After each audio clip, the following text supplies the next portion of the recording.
Hi, I'm Arthur von Wiesenberger, the host of Animal Zone, and you're watching The Good Life with Dean Wilson.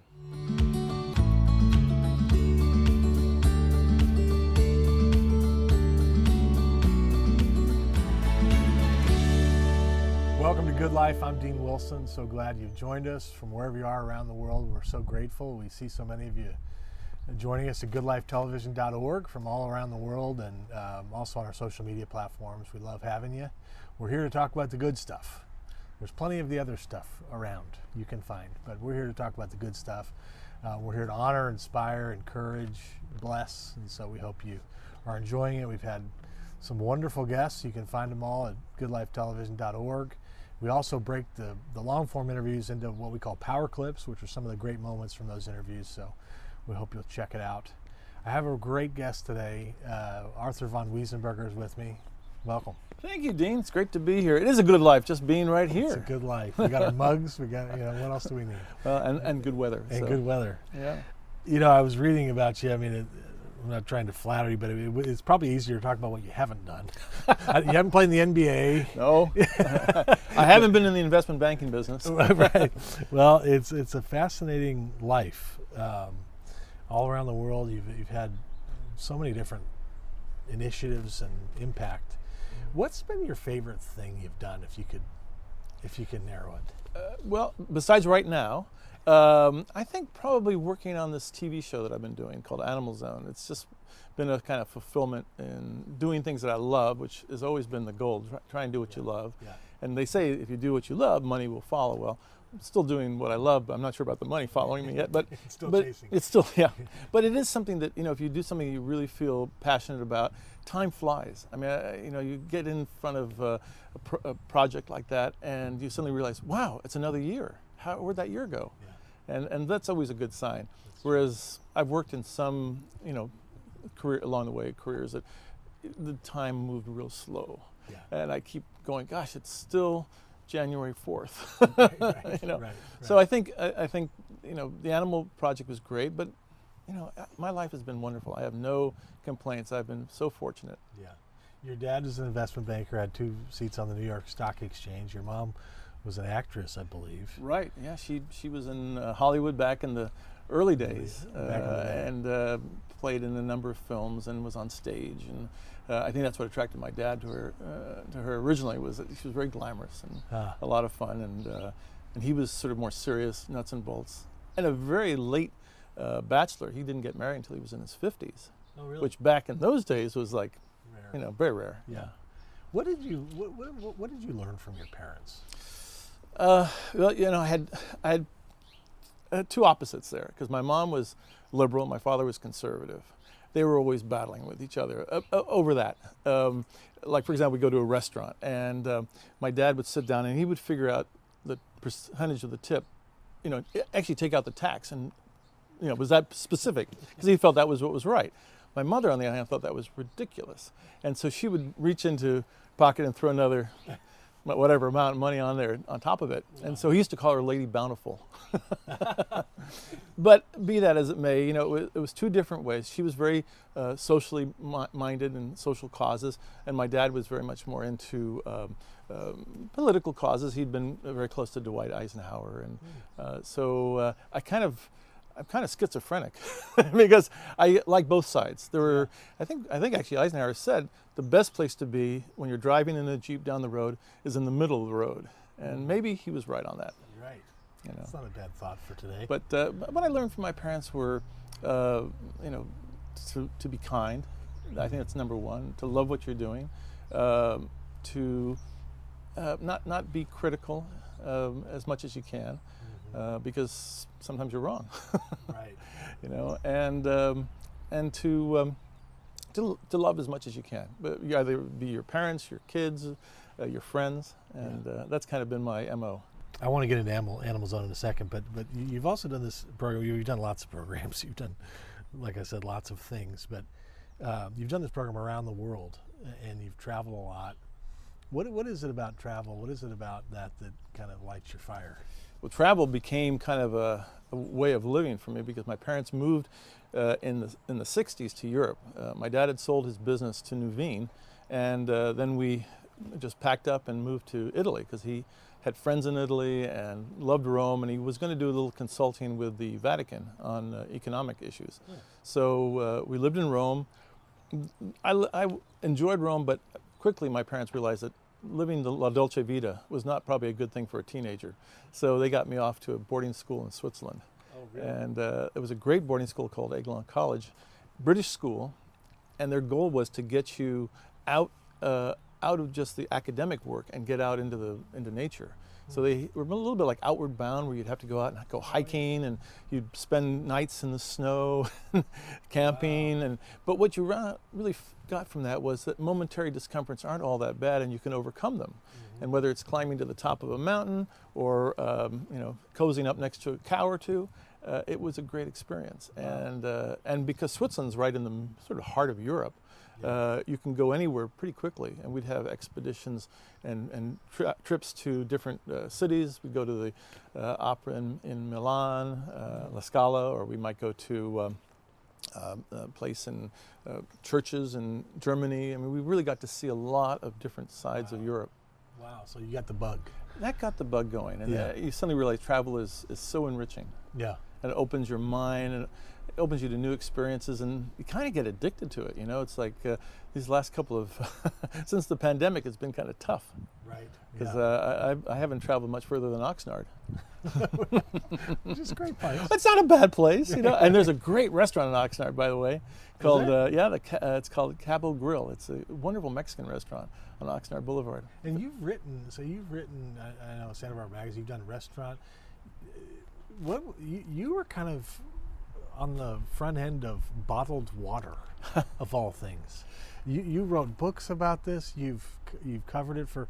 What brought that to bear? Well, we go back to Italy. So we're living in, we'd been in Naples, which is not the cleanest place in 1965 or 4.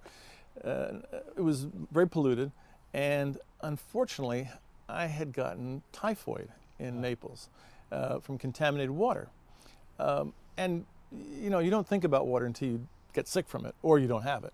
And I ended up going into a hospital in Rome, and just one room over from me was another guy who was in the same place I'd been, who'd gotten also typhoid. So you realize that water you can't take it for granted, and you got to be careful about what you're drinking.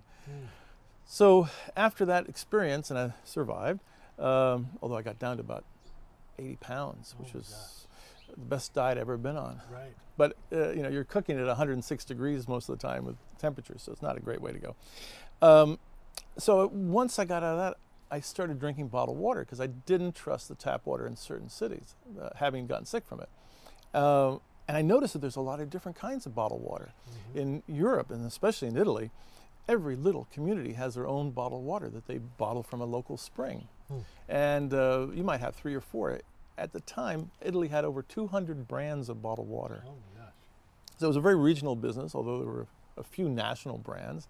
And I kept a little log of which ones I liked.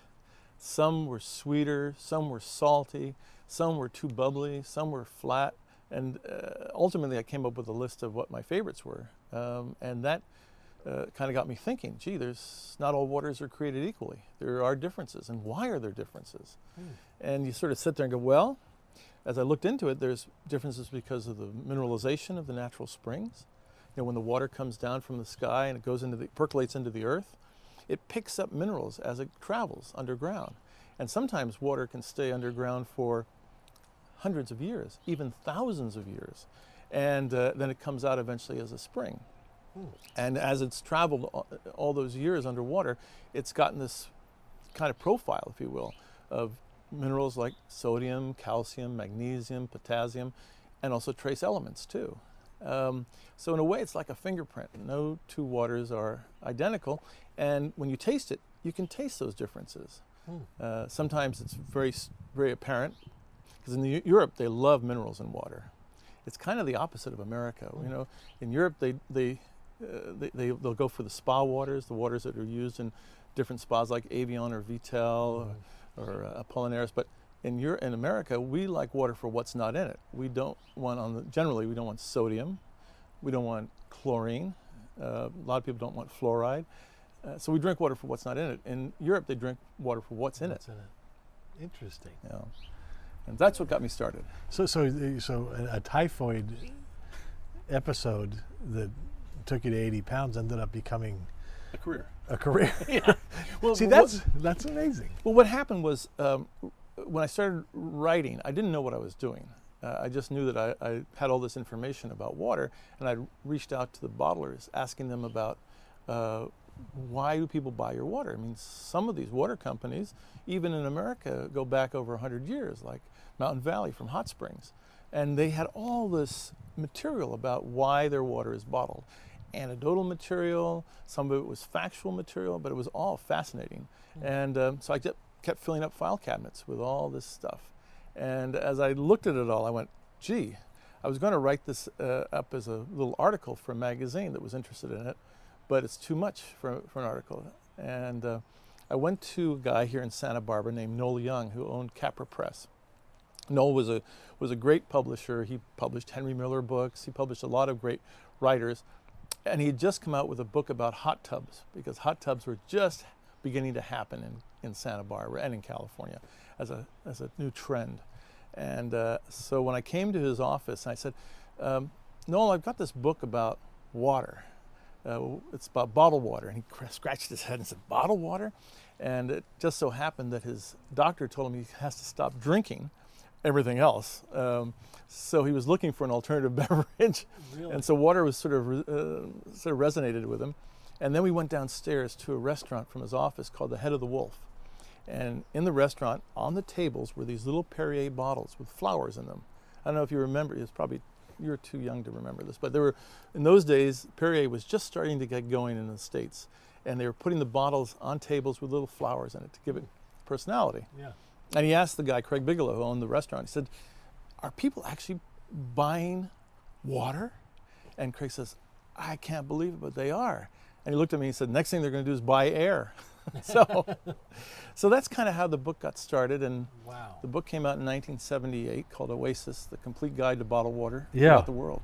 And then it's been republished a couple of times. Well, one of the problems is if you ever write a book, don't say the complete guide to anything, because you're always going to miss people. And then they're going to write you and say, you missed how could you miss us? You know, Right, and so I kept coming up with new versions of the book with added I see. bottlers. Fascinating. Let's talk about Animal Zone. Animal Zone, it's a TV series. It's animalzone.org, which has won several awards. And now Animal Zone, because I guess this deal you have with Cox, is in like 4 million households apparently. We Prime hope, time. We hope, yeah. We hope, yeah. Yeah. And the goals are from what I read, to rescue animals and to encourage folks to think in terms of rescue and to think in terms of just caring for animals. Mm-hmm. But talk about animals. Animals are wonderful. They are wonderful. And you know what started this was we were watching TV, and you remember that Sarah McLachlan's ad that goes for ASPCA? She'd start singing that really sad, emotional song, and then you'd see these poor animals in cages that looked like they're at death's door. And I mean, it got to the point where when that ad came on, we'd get the remote control and switch right away because it was too depressing. Yeah. And so I spoke to a friend who had a shelter here in town, and I said, you know, that makes me so sad when I see that commercial. I wouldn't want to go to a shelter because I get the sense that it's going to be the most depressing experience in the world. Is this thing helping you? And she said, no, actually it's hurting us because we're trying to, you know, make it a happy experience. You're going to find your new best friend. You're going to bring a new member of the family. Right. And you look at that commercial and it looks like, you know, you're going to be walking away, your kids are going to be crying, it's going to be terrible. Right. So I said, well, maybe what someone should do, i.e. me, is do a show that completely changes that perspective, that the shelters are a happy place, that they're offering promise to the animal and promise to the community that they serve. And she said, that sounds like a good idea. And so having gone to Brooks and studied filmmaking and so forth, I thought, well, we can make a nice little half-hour show about this and go out just in the local community and talk with people who are animal welfare experts who could help educate our viewers. And then we could talk to maybe some people who are a little bit on the fringe of animal awareness. I mean, like a pet sidekick or something to give it some entertainment value, Right. and then we could hopefully get to a point where people see these great animals and are inspired to adopt. So educate, entertain, and inspire were really the goals of the show. And we started in 2018, and now we've got over 78 episodes in the can. It's taken off. It's really worked well. Yeah. I saw you had Christopher Lloyd with his dogs. And Dean Eastwood and all these. It's great. Jimmy Connors. I mean, Peter Noon's been on. I mean, a lot of celebrities locally are very generous with their time and energy, and they're willing to come on and support a good cause. That's great. I want to ask you in a second about Monty Roberts. Yeah. But talk about where do people find Animal Zone? Well, there's a couple places. First of all, you can find, if you're in different markets. I mean, it's in California. We're in about maybe 30 some odd states, and if you go on the animalzone.org website and click on where to watch, you can see all the different stations that we're on and the different times. But generally it's on a Saturday at 9 o'clock in most markets, 9:30 in Las Vegas because they stay up later. But in general, you can watch all the episodes online too, which is not a bad alternative because you know, streaming is sort of the way things are heading. Yeah, when you want it. Yeah. Yeah. Well, when I was reading about some of the folks you've had on, I saw Monty Roberts, and I've been up to Flag Is Up, and talk about fascinating. I mean, I don't know how many people know about Monty, but Monty is kind of around here referred to as the horse whisperer, and he's had a legendary work with horses. And as I was reading about it, I was thinking, you know, there's kind of an evolution in terms of, in this case, about how we relate to animals, how we relate, in his case, to horses. From the old school, we're going to break the horse, to Monty's approach, which is completely different. And when you hear about it and you see it, it makes a lot of sense. I mean, I was kind of like, wow. But talk about, because I know you mentioned in here that how we relate to animals says a lot about us. It's true. I mean, it was a wonderful statement. I don't know if it's Gandhi who said it, but you can judge a society by the way they treat their animals. And it's really true. You know, when you see a loving society that is kind to their animals, they're usually kind to each other as well. Monty was, I think, very much on the cutting edge because he saw that breaking a horse, first of all, took a lot of time. Took weeks, and it was not a good experience for the horse. It was scary. Yeah. And horses are already got that sense of flight, and they're a little bit nervous. So, you know, if a person comes in and just is like the dominating force, and you're going to do this or else, it's not a good beginning of a relationship. Not with a horse or with another person or anybody, you know.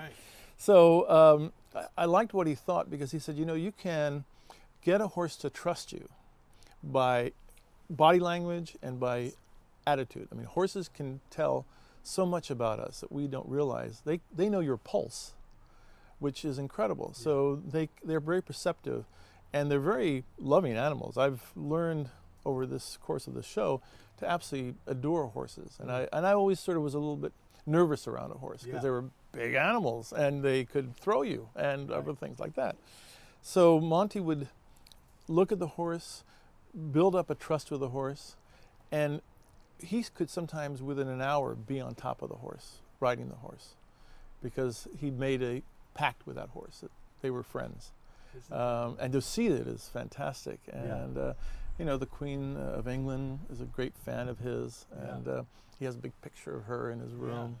But he's truly amazing, and he also loves other animals, not just horses. He has these deer around his house. If you ever go up to the Flag Is Up farms, you'll see all these deer running around, and they are like wild pets. They love to come to him because they know he's a sweet man and he loves deer. And what he's doing with veterans with PTSD with the horses is just spectacular.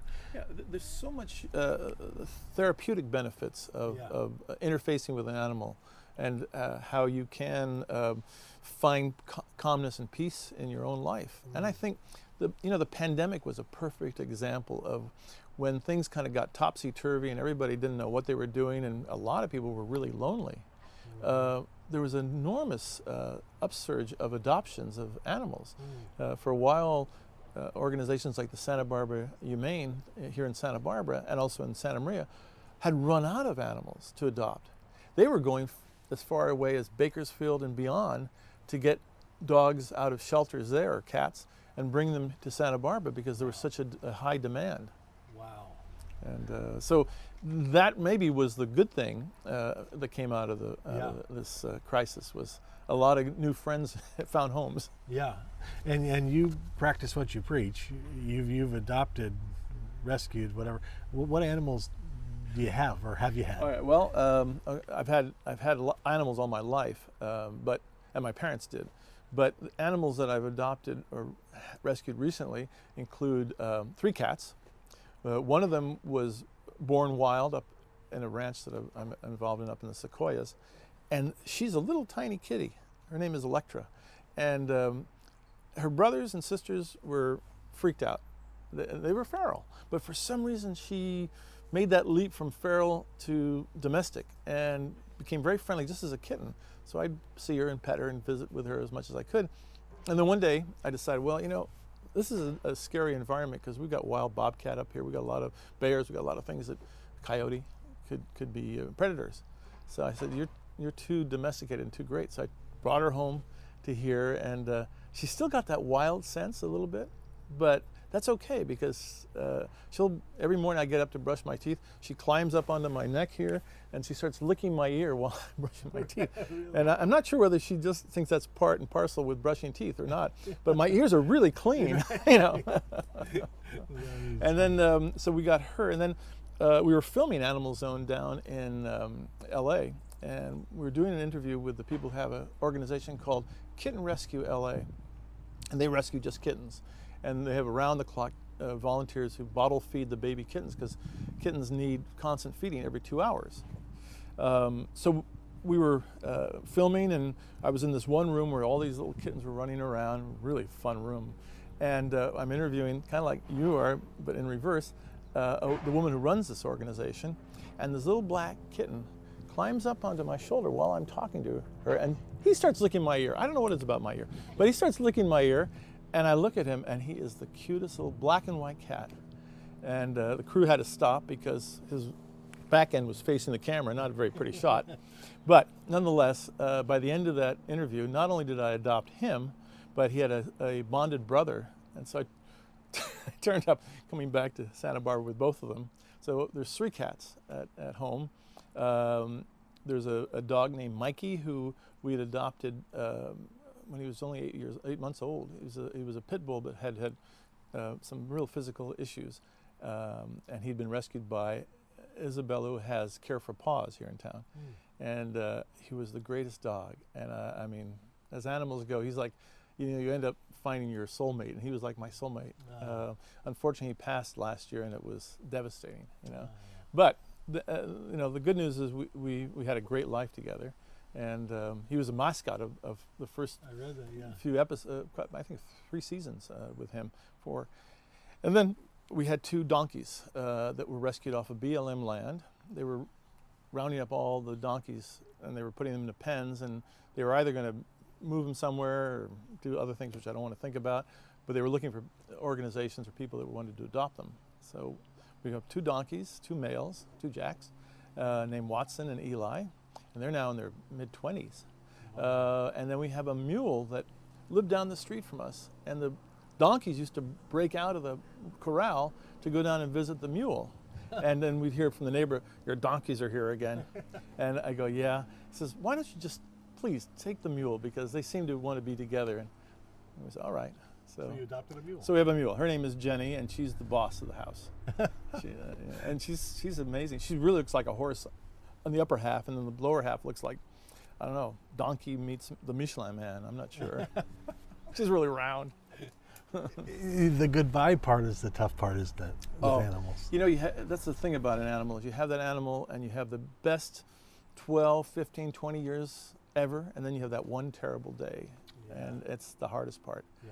Because it is an unconditional love that you have with an animal. Yeah. And they don't judge you, and they're just happy as anything to see you. When you come home, it's the best moment. Hey, if you sometimes just walk out the door for a minute or two and then come back in, it's like you've been gone for weeks. They're so happy to see you. Right. And I don't get that anywhere else. There is, the unconditional love.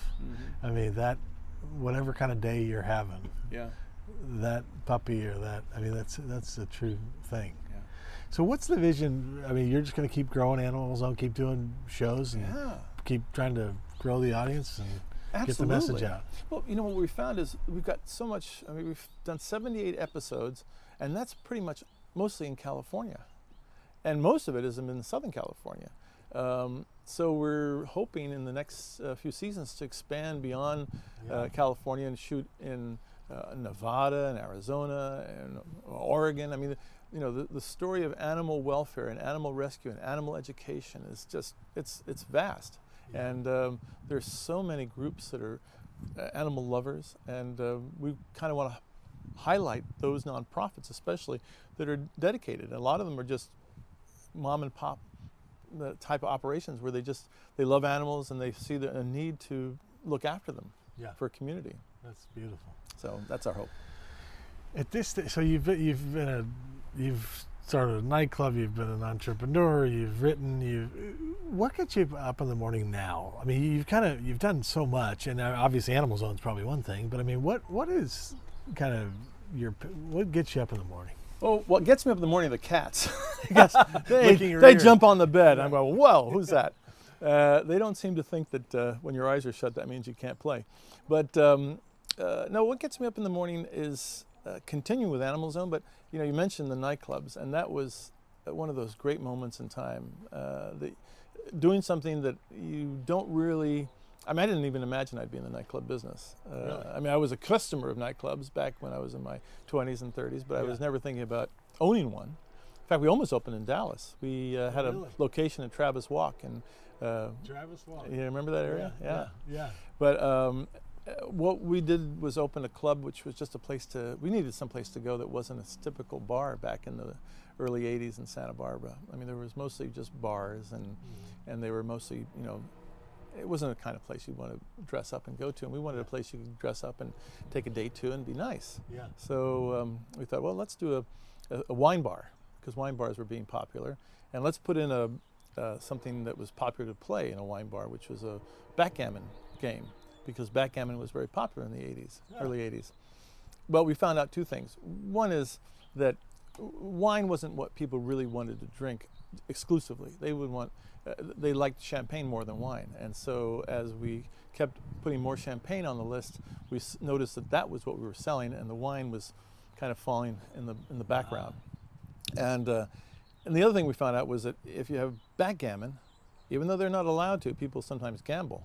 And they would sit down and they'd nurse a glass of water throughout the entire evening. And we couldn't pay our rent selling a glass of water. Right. So we got rid of the backgammon tables, and we brought in a dance floor and turned up the music. People started dancing. We had salty food, made them thirsty. I mean, I hate to say the strategies, but that got the champagne flowing. Right. And ultimately, it became kind of synonymous with champagne and the good life. Yeah. Good name for a show. Yeah. And also, we opened in Santa Barbara in '82, and by 1984, we had expanded to Beverly Hills and opened on Rodeo Drive. I read that. And weren't you guys selling some enormous percentage of the total champagne in the country or something? When we had both places going, because we were really champagne exclusive. We did in the LA club, we had other liquors, but we really tried to price everything where the champagne was, you could have a glass of champagne or you could have a cocktail, but it'd be the same price. So we tried to really promote champagne, and that's what people seemed to like back in those days. The 80s were great. Music was great, the atmosphere was fun. And so we'd be doing these events, and sometimes there'd be 1,000 people. We did one event that we took over the entire interior of the Rodeo collection, which is where we were located at 421 North Rodeo. And we do these events where they build a pyramid. Have you ever seen that, where they have these glasses and they build a pyramid out of these glasses, and then they pour champagne on top, and it comes cascading down. Yeah. And then everyone grabs a glass, or maybe not, and drinks some of the champagne. We would do those kind of events that really got a lot of champagne flowing. And at the end of the day, I think Time Magazine did a story about it where they mentioned we were doing 5% of all the imported French champagne at one point. Oh my gosh. Which is a lot of bubbles. That's a lot of champagne. Yeah. Yeah. Wow. Well, it's fascinating. Great life. What a life. Blessed. Yeah. And congratulations on everything you've done and the impact you've had and are having. AnimalZone.org. AnimalZone.org is where you can find Arthur, and hope you'll check it out. Thanks for coming on. Thank you, Appreciate Dean. it. It's great. It really was a pleasure. Yeah. Really great. Thank you. And we'll see you next time.